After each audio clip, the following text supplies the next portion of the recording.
Pense et réfléchis. Bonjour à toutes et à tous, bienvenue sur notre nouvelle émission de questions et réflexions. Donc notre réflexion aujourd'hui est la suivante. Est-il encore utile de croire en Dieu dans nos sociétés occidentales prospères ? Donc en effet, l'Europe est caractérisée comme étant plus ou moins paradisiaque. Donc si nous avons le paradis sur terre, à quoi nous sert-il encore de croire en Dieu? Donc c'est la question que nous allons développer aujourd'hui avec le pasteur Moshe qui est à nos côtés. Bonjour pasteur. Bonjour. Et nous avons, comme d'habitude, le diacre Patrick qui nous retransmettra vos questions Internet. Donc n'hésitez pas à utiliser le chat pour nous envoyer vos questions. Bonjour Patrick. Bonjour. Alors pasteur, est-il utile encore de croire en Dieu dans nos sociétés actuelles ? Oui, je pense que c'est encore très utile, même indispensable de croire en Dieu, puisque on dit que c'est des sociétés prospères, entre guillemets parfaites, mais en réalité, nous voyons avec ce qui se passe avec le Covid-19, nous voyons la débandade, la débâcle de ces sociétés occidentales. Je ne les pense pas si prospères et parfaites que cela. Mais pasteur, la prospérité, donc, c'est traduit comme un état d'abondance. Donc si aujourd'hui nous sommes dans une société de prospérité, à quoi nous sert-il d'aller dans les assemblées chrétiennes? Vous y prêchez la prospérité? Ce n'est pas le véritable évangile. Il y a des gens qui ont adopté cette technique de dire que si vous venez à Dieu, il va vous donner les richesses, il va vous donner la santé, il va vous donner ceci, cela. Ils ont galvaudé, dévoyé le message de Jésus-Christ. Le message de Jésus-Christ, c'est que nous devons croire en Dieu pour recevoir la vie éternelle. Et quand nous avons la vie éternelle, nous avons le reste par-dessus tout, mais le plus important étant d'être qualifié pour le ciel. Et d'ailleurs, il y a un verset où Jésus dit « Vaut mieux entrer estropié au paradis que en bonne santé en enfer ». Donc là, il y a une suite. Et Jésus insiste sur cette suite-là après la mort. Et cette suite-là, nous pouvons arranger cela en nous confiant en Jésus pour le pardon de nos péchés et pour recevoir la vie éternelle. Donc c'est ça le message de l'Évangile. Donc tout ce qu'on entend dire dans certaines églises, comme quoi c'est la prospérité que Dieu vise pour nous, c'est une fausseté. Ce que Dieu vise pour nous, c'est la vie éternelle. Est-ce qu'en Europe aujourd'hui, nous avons atteint le ciel?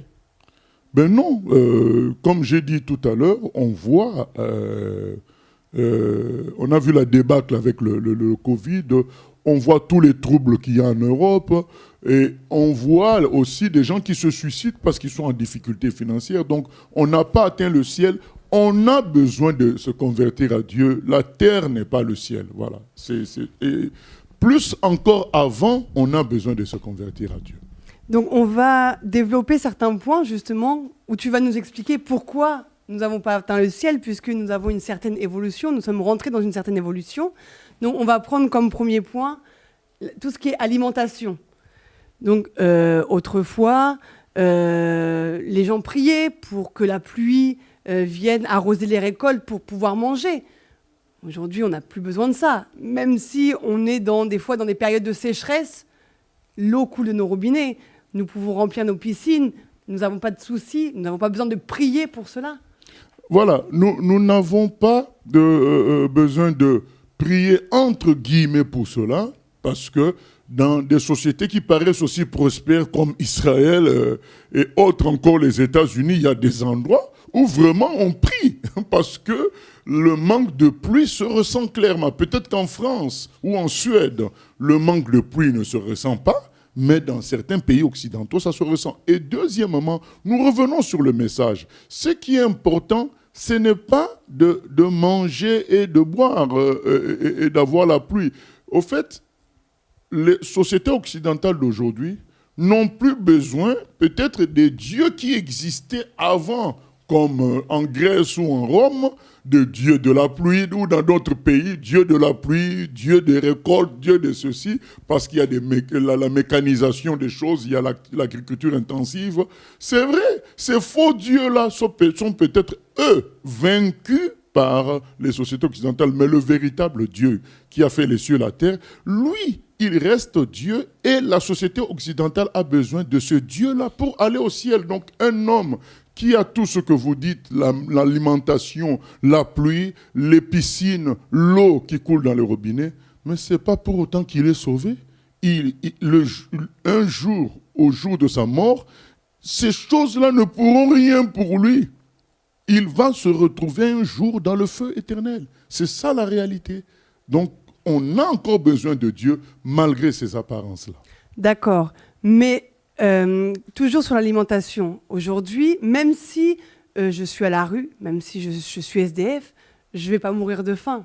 Il y a plein d'associations qui sont là. Je ne vais pas prier pour manger. Je vais aller au coin de la rue. Effectivement, cette réalité est un pied de nez, c'est un échec pour les prédicateurs de prospérité. En France, par exemple, effectivement, ils n'ont pas beaucoup de clients en France puisque les gens peuvent manger à suffisance. Ils ont un minimum. En France règne un esprit sécurité. Donc là, c'est la sécurité qui prévaut. Et les prédicateurs de prospérité échouent en France parce que eux, ils prêchent la sécurité matérielle et financière, alors que les Français l'ont presque tous environ. Et pourtant, concernant le véritable Dieu, le Français a toujours besoin de lui. Parce que malgré tout ce qu'il peut avoir, il n'a quand même pas la vie éternelle. Et un jour, il mourra. Et tout cela ne le sauvera pas.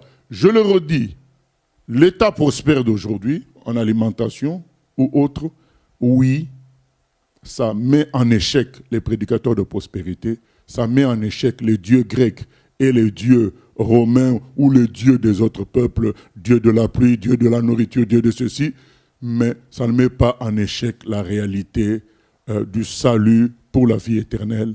Ça prévaut toujours parce que toutes ces choses que nous citons ne donnent pas la vie éternelle.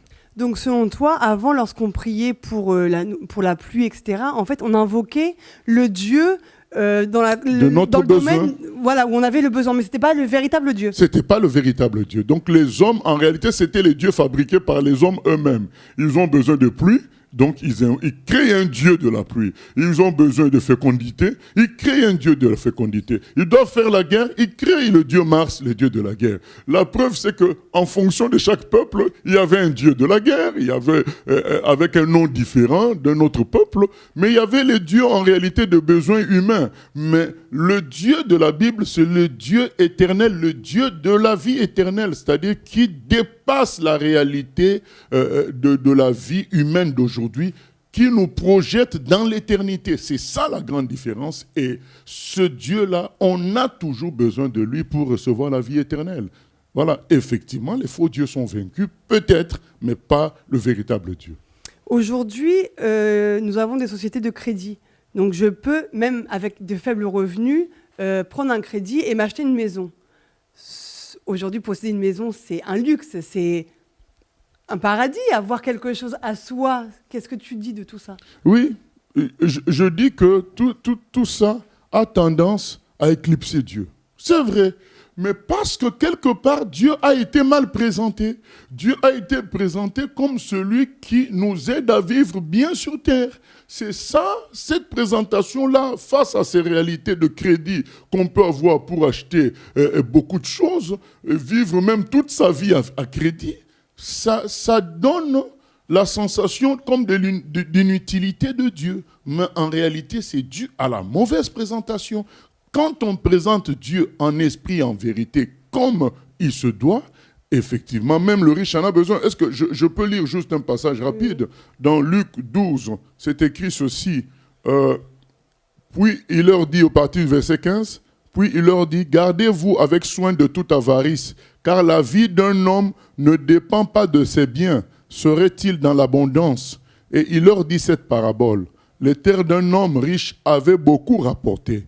Et il raisonnait en lui-même, disant, que ferai-je, car je n'ai pas de place pour rentrer ma récolte. Voici, dit-il, ce que je ferai. J'abattrai mes greniers, j'en bâtirai de plus grands, j'y amasserai toute ma récolte et tous mes biens. Et je dirai à mon âme, tu as beaucoup de biens en réserve pour plusieurs années. Repose-toi, mange, bois et réjouis-toi. Mais Dieu lui dit, insensé, cette nuit même ton âme te sera redemandée, et ce que tu as préparé, pour qui sera-ce? Il en est ainsi de celui qui amasse des trésors pour lui-même et qui n'est pas riche pour Dieu. Donc on voit l'exemple d'un homme qui s'était superbement enrichi, à tel point qu'il a dit, j'ai plus besoin de travailler, j'ai des greniers remplis de choses. Mais une voix lui a dit, mais ce soir, ta vie sera redemandée, tu vas mourir. À quoi aurait servi tout ça? Voilà le véritable Dieu qui nous parle. Donc, ce n'est pas parce qu'on peut avoir des crédits, qu'on peut faire ce qu'on veut, qu'on a tout. Il y a des gens qui meurent à 51 ans. Steve Jobs est mort milliardaire à pas plus de 50 ans, 55 ans. Il avait 53 ans, je crois. Mais il était milliardaire. PDG de Apple. Donc, d'iPhone, tout ça, c'était lui. Mais voilà, il est mort à 53 ans. Donc, tout ça n'est rien par rapport au destin éternel. Donc, on a encore besoin de croire en Dieu en Occident. D'accord, mais alors Dieu, on n'en a pas besoin pendant qu'on est sur la terre alors. Si on a tout ce qu'il faut. Si c'est que pour le ciel. On a besoin puisque Dieu, quand il entre dans nos vies, il prend tout en charge. On a encore besoin parce qu'il y a des limites à cette prospérité. C'est toutes ces maladies incurables qu'on voit à gauche, à droite. Il y a des limites à cette prospérité, les divorces. On peut avoir cette prospérité, mais on divorce et beaucoup de gens sont devenus SDF à la suite des divorces. Voilà. Donc, il y a des limites à tout cela, la délinquance. Il y a beaucoup de limites à cette apparente prospérité. D'ailleurs, c'est ce qui explique, par exemple, que la France soit le premier pays qui use d'antidépresseurs, voilà, d'anxiolytiques. Parce que, malgré cette apparente sécurité matériel, il y a la dépression, il y a beaucoup d'autres échecs. Voilà. Il y a des limites. On a toujours besoin, on a encore besoin de Dieu, et pour le ciel et pour la terre. D'accord, mais un chrétien donc ne peut pas tomber dans la dépression? Un chrétien véritable, non, il ne peut pas tomber dans la dépression. Il peut être abattu et quand il prie, quand il revient à la parole, Dieu le restaure. Voilà. Donc pour toi, Dieu est nécessaire dans notre vie. Il nous apporte quelque chose sur la terre. Dès le départ, il est nécessaire parce que c'est lui qui nous donne la vie. C'est logique. C'est lui qui nous crée. Donc il faut qu'on revienne au début. Dieu, c'est lui qui nous crée. Et déjà, quand quelqu'un t'a créé, il est nécessaire pour toi. Donc sans lui, tu n'existerais pas. Donc il faut déjà qu'on s'en souvienne de cela. Personne ne s'est créé. On s'est retrouvé sur terre. Mais la Bible nous donne l'information. C'est Dieu qui nous a créés. Rien que pour cela, il est nécessaire. Donc, deuxièmement, il est nécessaire, puisque nous ayant créé, il connaît les mécanismes de bonheur, du bonheur, il connaît les mécanismes de guérison, il connaît tout cela. C'est l'usine Renault qui connaît le mieux les voitures Renault. C'est Dieu qui nous a créés, donc il est nécessaire pour tout cela. Et troisièmement, il est nécessaire parce qu'il nous propose de nous occuper, de s'occuper de nous. Voilà. Donc Dieu est encore nécessaire. Donc pour un chrétien, tout est positif dans sa vie. Pour un chrétien, tout n'est pas positif dans le sens où il y a des moments de souffrance et de difficultés, mais on peut dire que tout est positif parce que tant que Dieu est à ses côtés, Dieu compense tous ces moments de difficultés, de souffrance. Comme j'ai dit, Dieu connaît les mécanismes de bonheur et de joie parce que c'est lui qui nous a créés. Et il peut, par lui-même, par son esprit, nous procurer du bonheur et de la joie parce qu'il connaît les mécanismes. C'est ce qui explique qu'il y a des chrétiens persécutés qui sont en prison, qui sont heureux. Il y a des chrétiens qui sont persécutés, qui sont éloignés de leurs parents, de leurs enfants, qui sont heureux parce que c'est Dieu qui donne le bonheur par son Esprit Saint. C'est ça qui fait qu'on a besoin de Dieu. Le matérialisme, le matériel ne remplace pas Dieu. Parce que l'homme a besoin de beaucoup plus que le matériel pour être heureux. Voilà. Qu'est-ce qui explique que ces gens-là qui sont millionnaires, qui sont riches, prennent encore la cocaïne, prennent encore des drogues, parce qu'ils n'arrivent pas à atteindre le bonheur. Ils sont obligés de chercher des stupéfiants pour cela. Mais Dieu, quand nous avons Dieu dans nos cœurs, il nous comble de joie et de paix. Nous n'avons pas besoin de stupéfiants. On va prendre un deuxième point au niveau santé. Alors, on a progressé énormément dans la médecine. Aujourd'hui, on a beaucoup de médicaments, notamment en France. Je pense qu'on est un des peuples à utiliser le plus de médicaments. Autrefois, Jésus guérissait les malades. Nous avons la médecine, nous avons les médicaments. Donc, est-ce que ça ne va pas? Est-ce que aujourd'hui, la médecine, les médicaments ne remplacent pas Jésus-Christ? Les médicaments ne remplacent pas Jésus parce qu'il suffit de faire un tour à l'hôpital pour voir,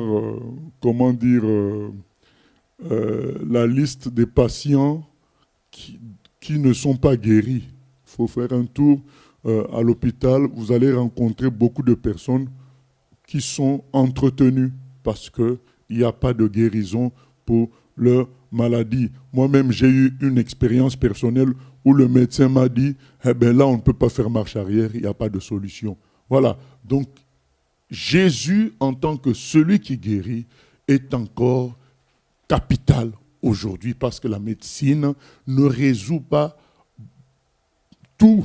Et ce que je voulais dire même, c'est que la médecine résout que peu de choses, malgré les apparences. En fait, c'est les effets d'annonce. Les effets d'annonce donnent l'impression que la médecine résout beaucoup de choses. Hier même à la télé, j'ai entendu des gens dire, mais la médecine, c'est pas de maintenir les gens le plus longtemps en vie, comme on voit aujourd'hui en France, c'est de maintenir les gens le plus longtemps en vie en bonne santé.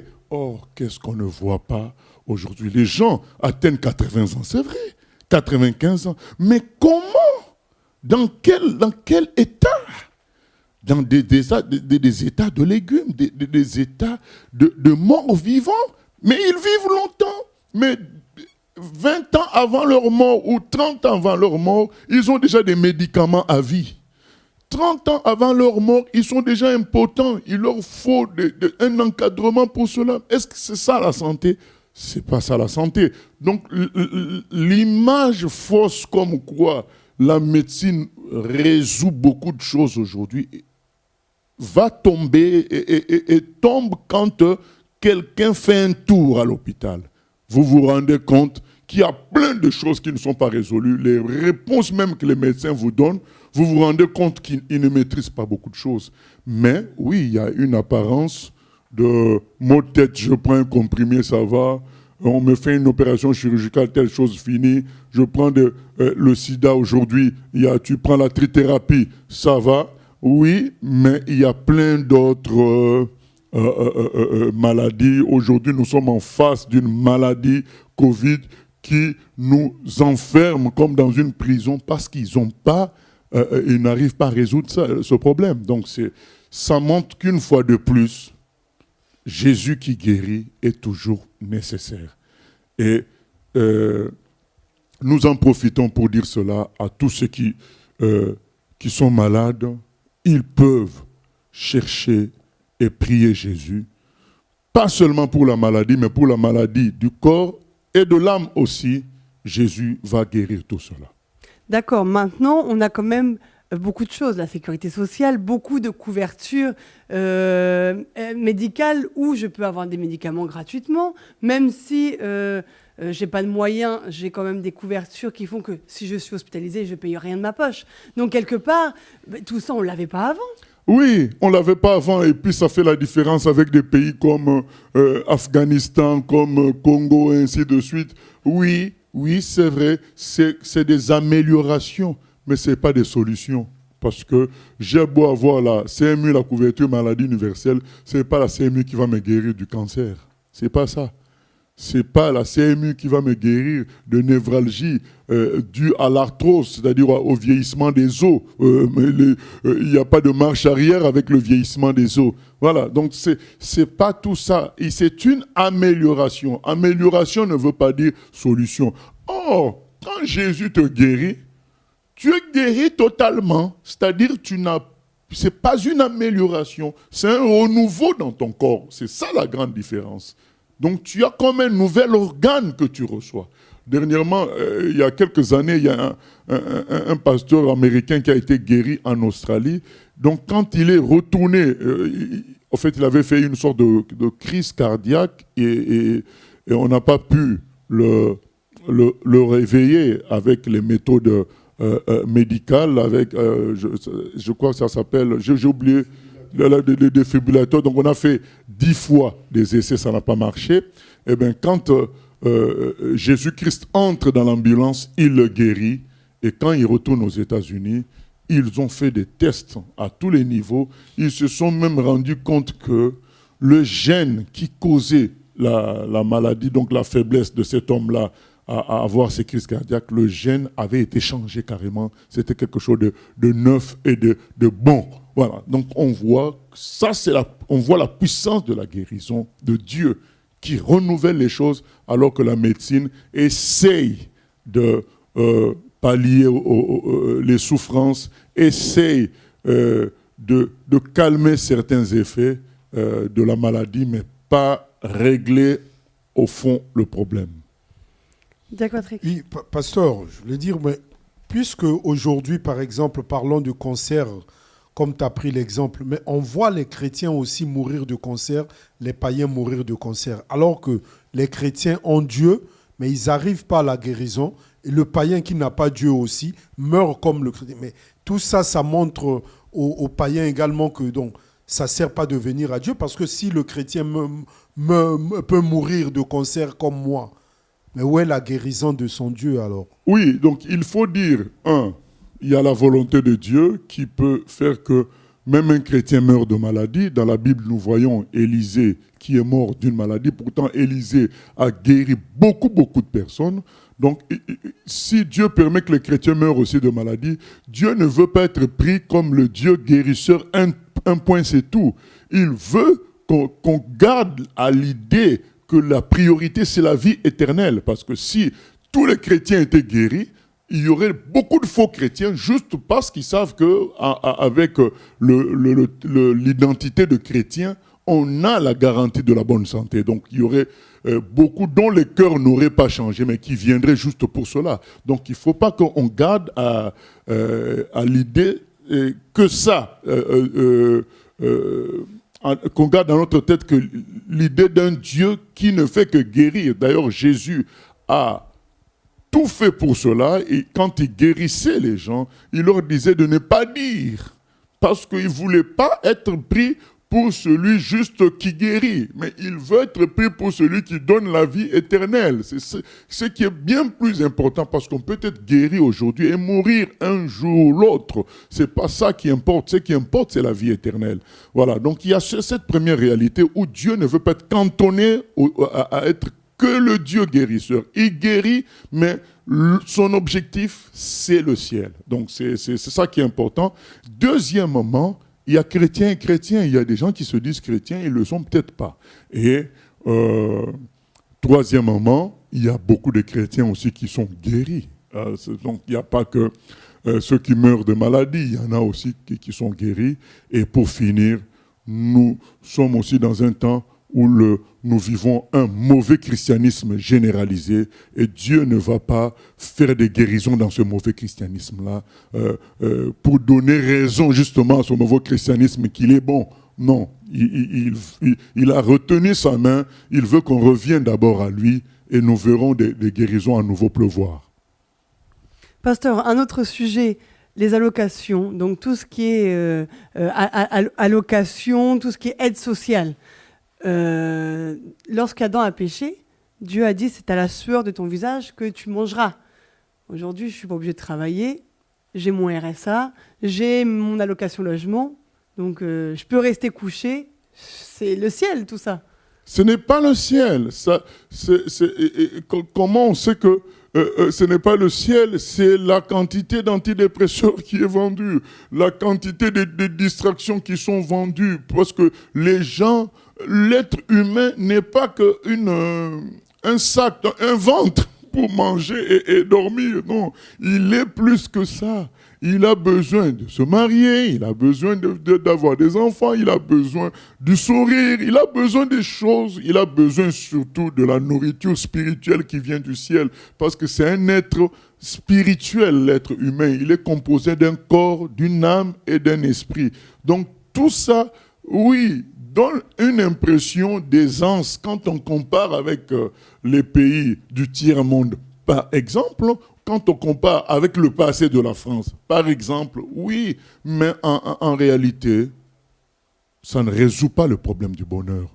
Le bonheur ne peut venir que de Dieu seul. C'est lui seul qui connaît le vrai bonheur. Et nous voyons des gens, malgré leur allocation, avoir divers problèmes de délinquance dans leurs enfants, divers problèmes de dépression au milieu d'eux, et ça ne résout pas tout. Malgré tout, toutes ces aides-là, ça peut être considéré comme des faux dieux?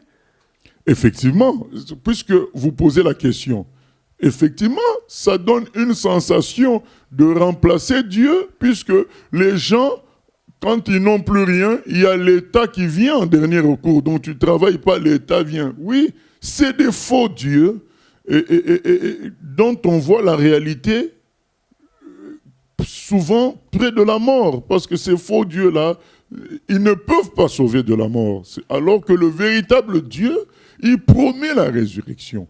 Mais pour jouer le rôle de blocage, pour empêcher les gens d'aller vers Dieu, ça joue un certain rôle. On n'en dit ce qu'on ne vient pas. Mais d'où l'importance de prêcher Dieu tel qu'il se doit, tel qu'il se présente lui-même. Il ne se présente pas comme celui qui va nous donner la nourriture ou l'argent, même si on ne travaille pas. Il se présente comme celui qui veut nous sauver du péché et nous donner la vie éternelle.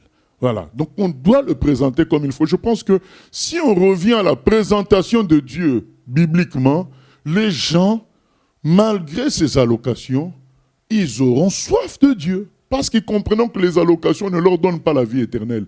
Ils comprendront ça. Mais aujourd'hui, présenter Dieu a été tellement changé avec toutes ces années de fausses prédications que, oui, ces faux dieux-là semblent réussir. Donc c'est pourquoi, pour casser ces faux dieux, nous devons présenter l'évangile tel que Jésus lui-même l'a présenté, prêcher la venue du royaume de Dieu, prêcher le ciel.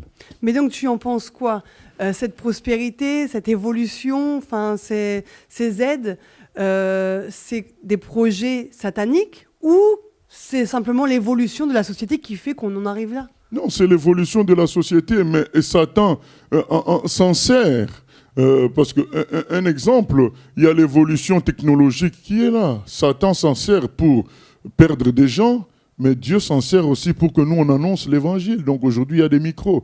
Nous nous en servons pour annoncer l'évangile. Satan s'en sert pour des orchestres diaboliques, des musiciens diaboliques. Voilà. Donc c'est l'évolution.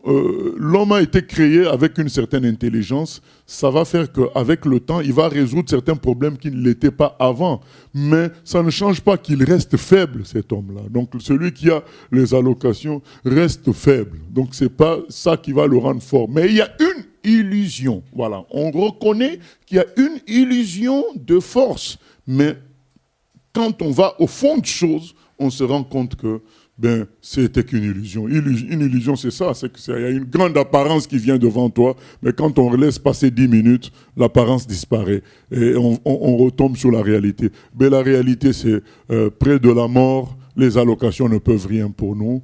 La réalité, c'est ça. Face à une maladie incurable, les allocations ne peuvent rien pour nous. Voilà. Face aux démons, les allocations ne peuvent rien pour nous. Il n'y a que Dieu qui peut nous défendre des démons, il peut nous défendre du mal et surtout nous donner la vie éternelle. D'accord. Dans nos sociétés également, tout est mis en valeur pour répondre à nos envies, nos envies charnelles. Tout plaisir de la chair. On a les restaurants, on a le cinéma, le théâtre, on a plein d'activités pour la distraction, pour le loisir. On s'y sent bien. Donc... Oui, Oui, ça donne une impression de satisfaction, surtout immédiate. Mais la preuve qu'il n'y a pas satisfaction, c'est que les gens continuent à consommer ça. C'est-à-dire, quand il y a satisfaction, donc par exemple, je suis en train de de prendre un bon repas, quand je suis rassasié, je ne continue plus. Mais qu'est-ce que nous constatons? Il y a des gens qui ont toutes ces choses-là et qui les consomment comme des malades. Donc il y a des gens qui ont commencé avec 2 heures de télévision qui finissent par 24 heures de télé sans dormir. Ça veut dire que ça ne les satisfait pas, parce que si ça les satisfaisait, ils sauraient se limiter. Donc c'est pour dire que l'homme étant une créature qu'on ne peut pas satisfaire, parce que c'est quand même une créature illimitée, ces choses-là n'ont qu'une fausse illusion de satisfaction. Il y a des gens qui avaient commencé par les prostituées, adultes, ils sont descendus par les prostituées plus jeunes, ils descendent encore vers l'homosexualité, ils descendent encore vers la pédophilie. Donc on entend des scandales à la télé, des grands hommes politiques qui ont sombré dans la pédophilie, qui ont sombré dans le harcèlement sexuel, alors qu'ils sont riches, ils peuvent se procurer n'importe quelle femme, mais on ne peut pas les satisfaire. Voilà. C'est des gens qui vont toujours plus loin. Donc l'homme va toujours plus loin parce qu'il n'est pas satisfait par notre société, parce que s'il était satisfait, il s'arrêterait à un petit niveau de distraction. Aujourd'hui, regardez le nombre de compétitions sportives qu'il y a en une année. Vous voyez bien que l'homme est insatiable. Donc, il lui faut toujours plus de choses. C'est la preuve que seul le Dieu illimité peut satisfaire l'homme. Mais moi, je me complais là-dedans. Enfin, j'aime me faire plaisir. J'ai l'argent pour me faire plaisir. Oui, c'est une illusion. Mais c'est ce que j'ai envie. Oui, mais c'est une illusion parce que plein de gens sont dans ce cas-là. Donc tout ce dont on parle à la télé avec les scandales qui sortent aujourd'hui, c'est des gens qui étaient riches, qui le sont jusqu'aujourd'hui. Donc quand on parle, je ne vais pas citer les noms, le fameux journaliste présentateur de TF1, mais c'est quelqu'un qui était riche, qui avait le pouvoir, qui avait le succès. Mais pourquoi en finir par embrasser des gens, des femmes, des stagiaires de force? Ça voudrait dire qu'il était insatisfait malgré tout ça. Donc il pouvait se faire plaisir, mais il n'arrivait pas à atteindre le bonheur. Donc du coup, il en arrive à faire violence sur les femmes. C'est la preuve que cette société ne peut pas nous satisfaire malgré l'illusion de nous procurer tout ce qu'on veut. Ce n'est qu'une illusion et c'est ce qui amène les gens à finir par les drogues, les stupéfiants et l'alcool parce qu'ils n'arrivent toujours pas à être satisfaits. C'est une illusion. Mais pasteur, tu es d'accord quand même que tout ça, c'est pour nous amener à être bien? Oui, faire tomber les gens dans cette illusion. Mais nous sommes là, envoyés par Dieu pour dire aux gens, c'est une illusion. Comme cet homme qui s'est dit dans Luc 12, j'ai atteint un grand niveau d'enrichissement. C'est bon, j'ai réussi ma vie. On lui dit, c'est une illusion parce que ce soir tu meurs. Ce n'est qu'une illusion. Et nous avons les éléments qui nous montrent que c'est des illusions. Michael Jackson est mort endetté. Donc tout son succès était une illusion. Il est mort malade. Il s'est pratiquement suicidé parce qu'il s'est piqué, il s'est mis du propofol. Donc il s'est pratiquement suicidé. Donc il était très malheureux. Donc tout ce que vous dites là, c'est de l'illusion. Donc ça donne une impression de satisfaction immédiate quand je le veux, mais ça ne satisfait pas. Ça crée encore un vide qui cherche à être rempli. Et c'est pourquoi nous devons revenir au Dieu infini qui seul peut satisfaire un être infini que nous sommes. L'être infini que nous sommes. Tu veux intervenir? Oui, pasteur, à vous entendre parler, il n'y a que Dieu qui peut donner le bonheur. Effectivement. Donc on ne peut pas trouver le bonheur ailleurs, il n'y a que Dieu qui peut donner le bonheur. Effectivement. Mais alors qu'on voit les gens, des pasteurs, si on peut les appeler ainsi, mais qui recherchent également les richesses, bâtir les maisons, acheter des belles voitures, donc chercher également le bonheur auprès du monde. Donc, il y a quand même un bonheur dans le monde au dehors de ce que Dieu donne. Non, il y a des plaisirs dans le monde. Mais ces plaisirs-là, comme nous avons l'exemple dans Luc 12 de cet homme-là, sont des plaisirs momentanés et illusoires. Donc Jésus les appelle des richesses injustes parce que ces plaisirs créent d'autres besoins encore. Tu t'achètes un yacht, tu te crées d'autres besoins. Là, on vient de parler d'Abramovich qui vient de s'acheter encore, de se construire un nouveau yacht hyper grand.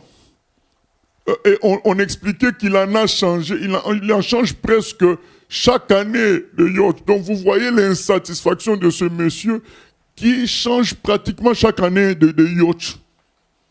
Donc même les gens ne changent pas autant de voitures par an, mais lui c'est des yachts qui changent chaque année. Donc il est insatisfait. Donc on voit l'illusion de ce plaisir-là. Pourquoi changer chaque année de yacht en construire toujours de plus grand? Parce qu'il n'est pas heureux, il n'est pas satisfait. Mais quand il voit son premier yacht, quand il voit plutôt le nouveau yacht, il a un plaisir. On ne renie pas ça, qu'il y a des plaisirs. Il y a des plaisirs, mais le vrai bonheur n'est pas atteint. Puisque Jésus a dit, celui qui me mange n'aura pas faim. Donc c'est le symbole d'atteindre un bonheur total, c'est que tu n'as plus besoin d'autre chose encore.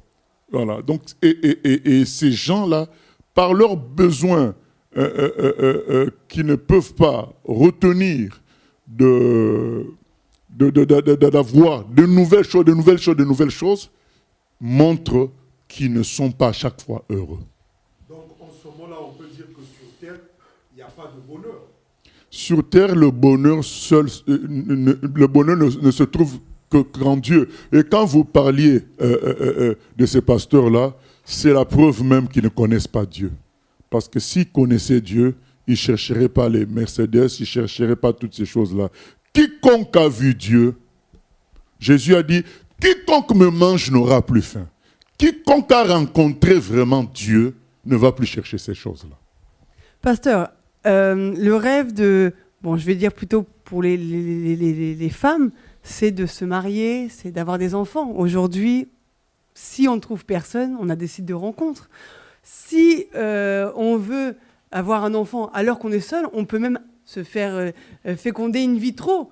Oui, mais ça ne résout pas le problème qu'on va rencontrer plus tard avec ces enfants. Nous, on a vu des gens qui se sont procurés, entre guillemets, des enfants et qui, après, sont en train de pleurer parce que ces enfants-là sont devenus des délinquants. C'est des enfants qui font des troubles dans la société.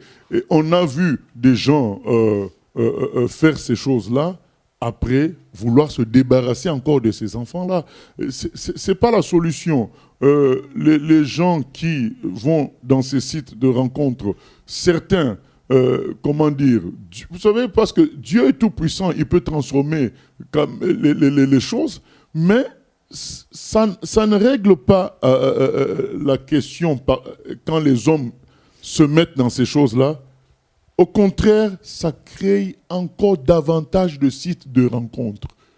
La preuve que les premiers sites n'ont pas résolu le problème, c'est qu'il y en a d'autres qui sont créés. Si d'autres sont créés et plus spécifiques, c'est forcé que les premiers n'ont pas satisfait les gens. Donc moi, je pense que ce que dit la Bible est vrai, le bonheur ne vient que de Dieu. Mais pasteur, malgré tout, la société répond quand même à tous nos besoins, à toutes nos envies. Comme je l'ai dit, ce n'est qu'une illusion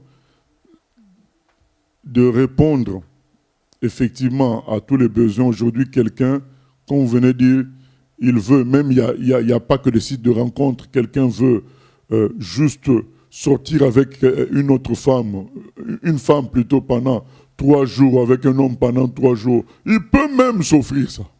Il peut s'offrir ça. Oui, mais quand il s'est offert ça, après il veut encore autre chose. Donc il n'est pas satisfait. Voilà, donc c'est le monde nous donne tout ce dont on a envie aujourd'hui, mais ça ne règle pas le problème de la satisfaction. Ça ne règle pas le problème du bonheur. C'est ça la réalité. Et Dieu est venu nous donner le bonheur, la vie en abondance, comme c'est écrit dans la Bible. Aujourd'hui, on revient un petit peu sur la médecine, mais si j'ai un défaut corporel, si j'ai un désir de mincir, je peux passer par la chirurgie esthétique. Donc je peux moi-même me rendre Dieu, entre guillemets. Entre guillemets, comme vous dites, mais après 20 ans, on va lancer une annonce sur Internet ou sur les médias, que tous ceux qui avaient reçu les implants mammaires de telle société, revenez, on va vous les retirer parce qu'on a constaté qu'il y avait telle fuite, il y avait tel problème. Donc, voilà, l'homme ne règle pas les choses. On a vu des gens, Michael Jackson, avoir un nez en papier à force de chirurgie esthétique. Est-ce que ça lui a donné le bonheur? Non, il a fini par se suicider. Donc, toutes ces choses-là ne sont qu'illusions. Chirurgie esthétique, est-ce que ça te sauve de la mort? Ça ne te sauve pas de la mort. Ces gens-là finissent par mourir un jour. On y arrivera peut-être. Pardon? On y arrivera peut-être, avec l'évolution à être éternel. Eh bien, ça fait longtemps qu'on s'approche, même pas plus que depuis que Dieu a dit que l'homme ne dépassera pas 120 ans. Vous voyez, depuis que Dieu a dit ça, ça fait 5000 ans, plus de 5000 ans, qu'il a dit que l'homme ne dépassera pas 120 ans. Donc, malgré 5000 ans d'évolution, on n'a pas gagné une année. Donc, on est toujours à 120 ans. Donc, quand on voit l'évolution dans tout, il n'y a pas d'évolution dans la durée de vie. Voilà, donc ça prouve que Dieu seul a raison, Dieu seul est Dieu. Oui, il y a quelques internautes qui réagissent. Donc, la première question, comment expliquer que certains trouvent du bonheur dans leur religion? Par exemple, l'islam, la rose-croix. Oui, c'est le même bonheur que certains trouvent dans le football, dans bien d'autres choses, dans la gastronomie. Oui, mais ces bonheurs-là s'arrêtent au moment du jugement. C'est-à-dire qu'au moment où la mort approche, tu n'as pas de sauveur. Quand la mort approche, on sent le poids du jugement sur nous. L'homme sent le poids du jugement. Il sent qu'il va être jugé. Et même quand la mort n'approche pas, même dans la vie de tous les jours, n'oubliez pas, bien-aimés, que nous ne sommes pas nés chrétiens. Autrefois, nous faisions partie de ces gens-là qui avions des activités qui semblaient nous donner le bonheur. Mais nous avions un arrière-goût de jugement dans le cœur qui te dit, mais aujourd'hui, si tu meurs, tu vas où? On avait cet arrière-goût qui nous montrait que tout ce qu'on tenait comme acquis était friable, n'était pas consistant, ça pouvait disparaître. On avait cet arrière-goût. Tu pouvais être dans un état où tu te réjouis avec les amis, mais il y a comme quelque chose derrière toi qui te dit, mais oui, mais dans 1 heure, ça va finir. Et puis on vieillit, et puis demain, il y a des examens à faire à l'école. Voilà, il n'y avait pas le bonheur assuré qu'on a en Dieu. Vous savez, quand vous avez Dieu, quand vous avez Jésus, vous êtes pris en charge éternellement. Donc c'est vraiment le vrai repos. Mais nous, on avait du bonheur comme ça. Comme le musulman peut avoir un certain bonheur. Mais au fond de lui, il se dit, mais Mohamed, est-ce qu'il est vraiment vrai? Lui qui a eu tant de femmes. Il a des questions, mais il a peur de poser ça dans son environnement. Il donne une apparence de bonheur, comme vous savez, la plupart des femmes, même quand elles ont des problèmes dans leur couple, elles ne le montrent pas, elles donnent toujours une apparence de bonheur. Quand il y a les réunions familiales, elles sont là à dire à leur mari chéri. Quand elles sont avec les autres copines, c'est leur mari qui est le meilleur homme. Mais beaucoup de femmes cachent les réalités qu'elles vivent parce qu'elles veulent montrer que tout va bien. Et c'est la même chose avec les gens qui sont dans les religions. Ils veulent montrer aux autres que je suis dans la bonne religion. Ils veulent montrer aux autres que ma discipline est la meilleure. Et c'est cela, moi, autrefois, j'estimais le football meilleur que le basket. Aujourd'hui, j'ai l'opinion contraire. Mais quand j'étais dans la première opinion, je défendais. C'est ça la réalité. Donc l'homme veut montrer qu'il a raison. L'homme veut montrer qu'il est bien dans ce qu'il a choisi. En fait, il est son propre Dieu. C'est pourquoi il affecte d'un bonheur parfois qu'il n'a pas, pour montrer aux autres que j'ai fait le bon choix. Je suis quelqu'un d'intelligent, je sais ce que je fais, quoi. Voilà. Mais pourtant, l'islam vient de Dieu aussi, parce que quand on voit l'islam, on voit le judaïsme, on voit le christianisme et tout ça vient d'Abraham. Non. Et c'est Abraham qui était appelé de Dieu. Non, l'islam ne vient pas de Dieu. L'islam ne vient pas d'Abraham. L'islam est c'est un mélange, c'est un patchwork des choses qui viennent du christianisme et du judaïsme et des pensées païennes. Il y a eu un mélange qui a été fait comme ça 5 siècles après Jésus-Christ. Il y a des contradictions formelles entre l'islam, des contradictions profondes entre l'islam et le christianisme. Dans le christianisme, Dieu veut sauver tous les humains. Il ne fait pas de différence entre arabes, juifs, hébreux, tout cela, comment dire, français ou américain, mais dans l'islam, on voit que la langue qui doit être utilisée, c'est la langue arabe. Donc il y a déjà une différence de base. Donc, alors que dans la Bible, Dieu, c'est le Dieu de tous les peuples. Donc il y a beaucoup de différences. Dans l'islam, on nous présente une religion qui peut gagner des adeptes par l'épée. On dit que l'islam progressera par l'épée, donc en tuant s'il le faut. Alors que dans le christianisme, on nous demande d'aimer nos ennemis, de prier pour ceux qui nous persécutent. Ça n'a rien à voir, voilà. La réalité, c'est en Jésus-Christ seul. Il y a une autre question. Il y a des groupes qui aujourd'hui prônent la décroissance, c'est-à-dire l'abandon des technologies consommatrices d'énergie. Ils reviennent à des modes de production locale utilisant des moyens simples à portée des gens. N'est-ce pas une source de contentement face à l'hyperconsommation ? Je pense que ce n'est pas une solution tout cela. La solution, c'est de croire en Jésus pour aller au ciel. Parce que la Bible nous annonce que toute la terre, un jour, elle sera détruite. Donc, on ne peut rien contre cela. Donc, on peut rien...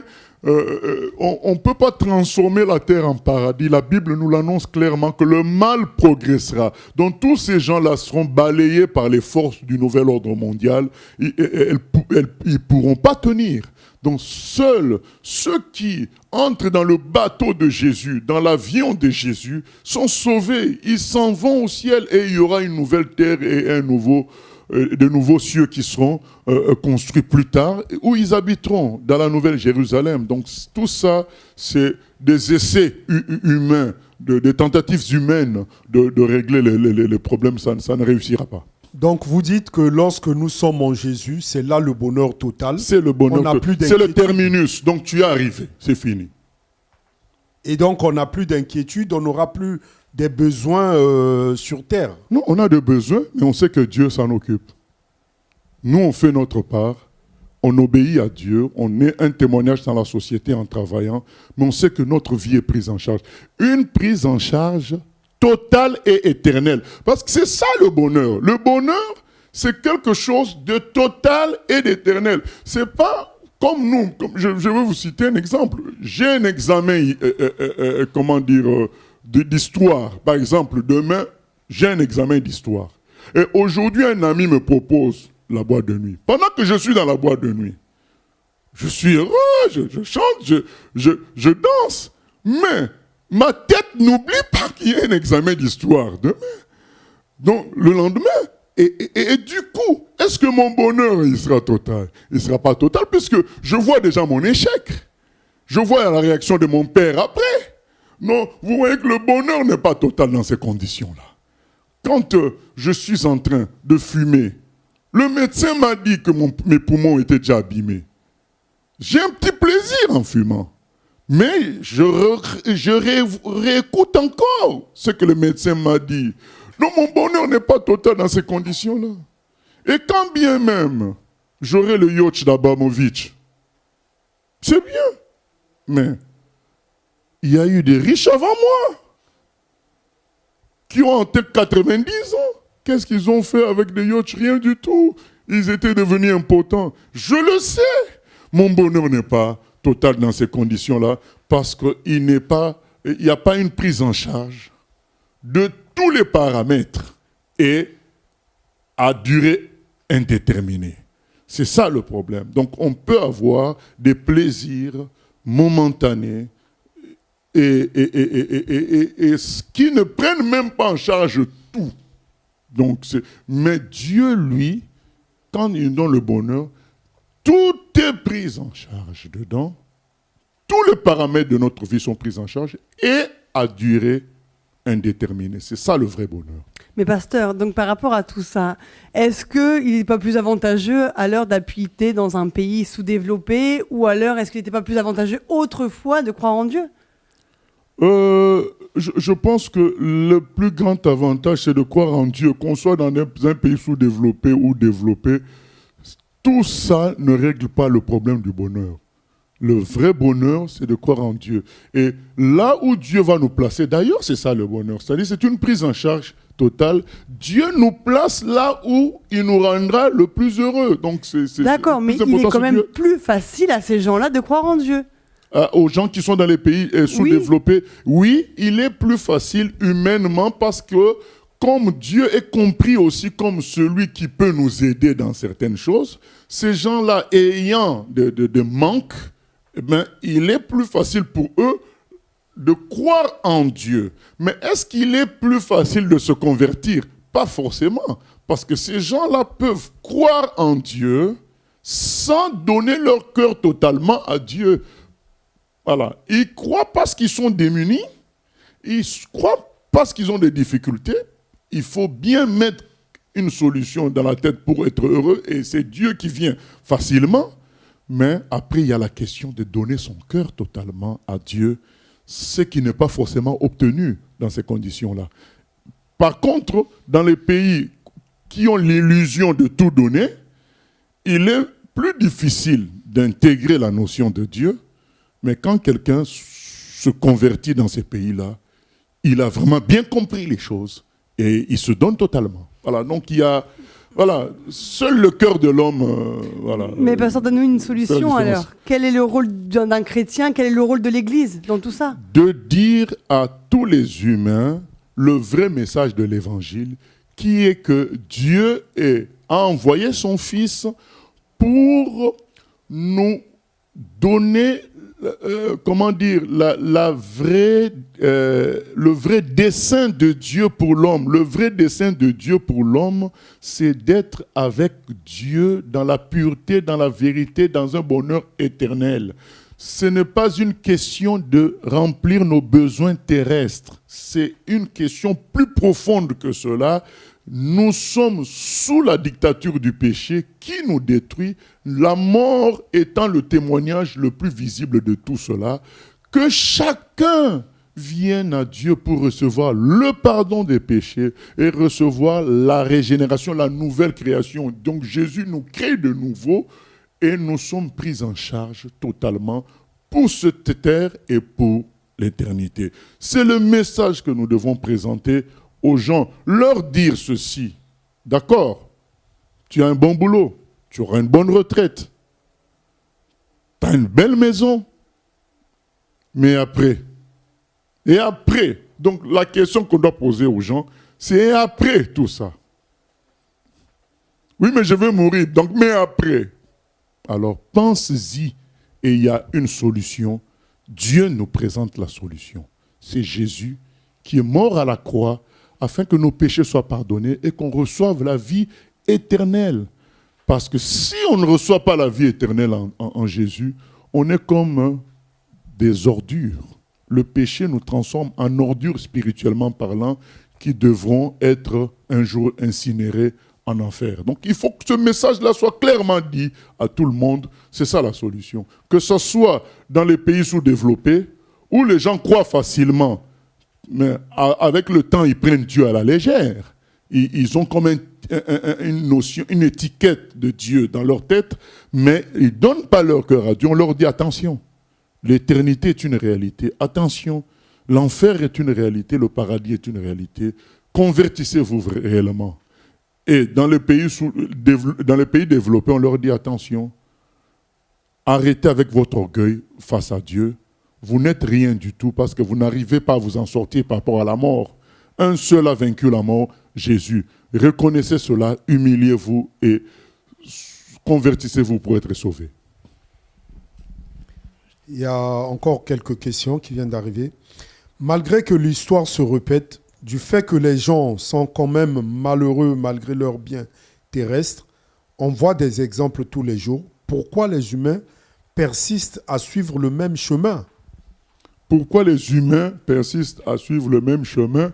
Parce qu'il y a l'orgueil et la convoitise. Donc, il y a 1 Jean 2, 15 à 16, dans 1 Jean 2, 15 à 16, il nous dit, bien-aimés, n'aimez point le monde et tout ce qu'il y a dans le monde. Et qu'est-ce qu'il y a dans le monde? Il y a la convoitise des yeux, la convoitise de la chair et l'orgueil de la vie. Ce sont ces 3 choses-là qui animent l'homme. C'est quoi la convoitise des yeux?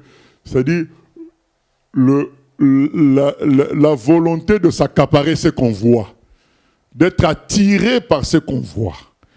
La convoitise de la chair, c'est la volonté d'être satisfait par ce qui peut faire du plaisir à son corps, à son être charnel. Et l'orgueil de la vie, c'est la sensation de puissance quand on est vivant. Quand quelqu'un est vivant, il a comme une sensation de puissance en lui. Donc ce sont ces 3 choses-là qui trompent l'homme. Il pense tirer son bonheur de ce qu'il voit et de ce qui peut donner du plaisir. Et il se croit tout puissant par le simple fait qu'il vit. Et c'est ça qui fait que malgré le fait qu'il a vu quelqu'un d'autre mourir, lui, sa vie à lui donne une sensation de puissance qui le drogue, qui le fait oublier la mort qu'il vient de voir à côté. Et nous avons besoin de prier et de prêcher le véritable évangile pour casser ces 3 choses-là et permettre aux gens d'être nus devant Dieu et de faire leur choix. Parce que même si on est nu devant Dieu, il y a quand même toujours un choix à faire.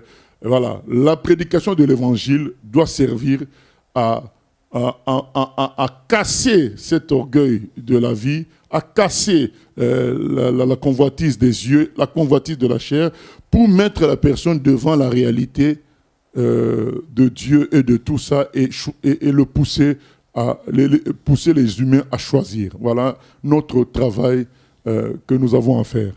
Je ne sais pas, je vois l'heure arriver, Mylène, mais il y a 2 questions qui sont arrivées qui ne sont pas directement liées au thème, mais c'est quand même des questions... Vite fait. Oui. Donc, la première, Jésus dit qu'il nous donne la vie en abondance. Mais comment rejeter le fait qu'il y a des pasteurs riches financièrement et matériellement? Ça, c'est la première question. Oui, mais nous n'avons pas rejeté le fait qu'il y ait des pasteurs riches. Nous avons rejeté le fait qu'il y ait des pasteurs qui préconisent, qui cherchent la richesse. Donc, il est écrit dans 1 Timothée 6, 9, voilà, ce que nous rejetons, c'est de chercher la richesse. Mais que Dieu veuille qu'on soit riche et qu'il le permette par lui-même, il n'y a pas de problème. Et il est écrit dans 1 Timothée 6, 9. Mais ceux qui veulent s'enrichir tombent dans la tentation, dans le piège et dans beaucoup de désirs insensés et pernicieux qui plongent les hommes dans la ruine et la perdition. Voilà ce que disent les Écritures. Car l'amour de l'argent est une racine de tous les maux. Et quelques-uns, en étant possédés, se sont égarés loin de la foi et se sont jetés eux-mêmes dans bien des tourments. Voilà la conséquence de ces pasteurs-là qui préconisent l'amour de la richesse, l'amour de l'argent, ils finissent dans beaucoup de pièges diaboliques et dans plein de tourments. Mais que Dieu nous donne la richesse par sa grâce, nous ne sommes pas contre cela. D'ailleurs, les gens qui sont vraiment avec Dieu, même quand Dieu leur donne la richesse, ça leur dit rien du tout. Ils redistribuent cette richesse-là parce qu'ils sont déjà satisfaits par Dieu. Un vrai chrétien est satisfait par Dieu. Il ne cherche pas quelque chose d'autre pour le satisfaire. C'est ça la différence, d'ailleurs. C'est comme ça qu'on reconnaît la maturité d'un chrétien. Un chrétien, plus il est mature, plus il est satisfait par Dieu. Je ne parle pas de nombre d'années, hein. Je parle tout simplement de la véracité de sa foi. Parce que quelqu'un comme Zachée, le premier jour de sa conversion, il s'est débarrassé de sa richesse. Donc, il était déjà mature dès le premier jour de sa conversion. Donc, il a réalisé qui il avait saisi Christ. Et quand il avait saisi Christ, il était rassasié, il s'est débarrassé de sa richesse. Voilà, donc nous devons amener chaque chrétien à cet état-là de Zachée. Donc, à être satisfait pleinement par Jésus-Christ. Voilà. La dernière question, c'est que pensez-vous du passeport vaccinal? Est-ce un début du signe de la marque de la bête? Non, je pense que ça fait partie des mesures qui sont prises, qui préparent les gens à l'installation du nouvel ordre mondial sur la Terre. C'est des étapes de constitution du nouvel ordre mondial sur la Terre. Et d'ailleurs, on prépare une émission à venir sur tout cela, sur le peuple et la dictature. Donc dans cette émission-là, nous allons démontrer que c'est le peuple même qui va réclamer la dictature. Voilà, c'est ce qui se passe quand on fait un sondage. C'est le peuple qui demande le passeport vaccinal. C'est le peuple qui demande le confinement. Donc c'est ça la technique du diable. Par diverses manipulations, il va amener les gens eux-mêmes à dire « nous voulons un dictateur mondial ». Voilà, c'est la mise en place de ce système-là. Donc pour entendre ta fin là, ça sera un peu comme le peuple qui réclamait Barabbas au lieu de Jésus. Voilà, ça va être ça qui va se passer. Voilà, bientôt, voilà, mais on va faire une autre émission là-dessus. Pasteur, nous arrivons à la fin. On va conclure avec cette question. Est-il utile de croire en Dieu dans nos sociétés occidentales prospères? Bien sûr. Pourquoi, Mylène? Parce que moi, quand je vis voilà, cette prospérité, puisque je suis en Occident, ben, j'ai envie que ça ne finisse pas. Mais malheureusement, le jour de la mort, ça finit. Mais tiens, il y a quelqu'un qui me dit, il y a une plus grande prospérité au ciel. Donc du coup, la prospérité que je vis en Europe devrait m'amener à croire en Jésus pour vivre mieux que ça encore et éternellement. Donc oui, c'est encore utile de croire en Dieu en Occident. Oui, parce que l'enfer existe, le paradis existe. Donc si quelqu'un n'a pas Dieu, n'a pas Jésus, il ira en enfer. Il va brûler éternellement. C'est une réalité. Donc, pour clôturer, je veux lire Luc 16. Dans Luc 16, il est question de deux personnes. Donc, il est écrit ceci au verset 19. Il y avait un homme riche qui était vêtu de pourpre et de fin lin et qui chaque jour menait joyeuse et brillante vie. Un pauvre nommé Lazare était couché à sa porte, couvert d'ulcères et désireux de se rassasier des miettes qui tombaient de la table du riche. Et même les chiens venaient encore lécher ses ulcères. Le pauvre mourut et il fut porté par les anges dans le sein d'Abraham. Le riche mourut aussi et il fut enseveli. Dans le séjour des morts, il leva les yeux et tandis qu'il était en proie au tourment, il vit de loin Abraham et Lazare dans son sein. Il s'écria, « Frère Abraham, aie pitié de moi et envoie Lazare pour qu'il trempe le bout de son doigt dans l'eau et me rafraîchisse la langue, car je souffre cruellement dans cette flamme. » Abraham répondit, « Mon enfant, souviens-toi que tu as reçu tes biens pendant ta vie et que Lazare eut les maux pendant la sienne.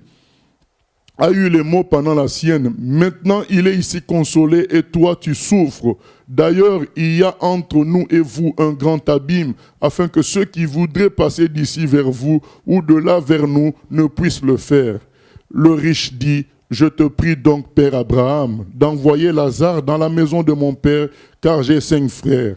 C'est pour qu'il leur atteste ces choses, afin qu'ils ne viennent pas aussi dans ce lieu de tourment. » Abraham répondit, « Ils ont Moïse et les prophètes, qu'ils les écoutent. » Et il dit, « Non, Père Abraham, mais si quelqu'un des morts va vers eux, ils se repentiront. » Et Abraham lui dit, « S'ils n'écoutent pas Moïse et les prophètes, c'est-à-dire s'ils n'écoutent pas les Écritures, ils ne se laisseront pas persuader, même si quelqu'un des morts ressuscité. » Voilà la fin de 2 personnes. Cet homme était riche.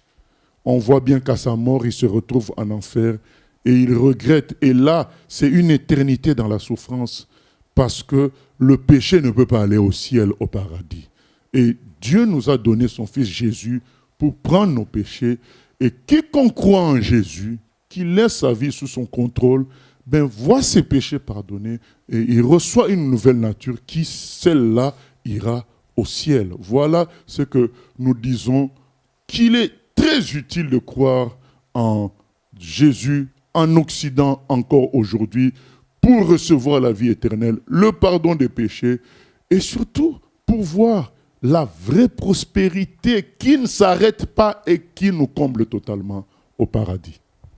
Merci, pasteur. Merci, Patrick. Merci à vous de nous avoir suivis. Nous vous bénissons tous dans le nom de Jésus-Christ. À la prochaine fois.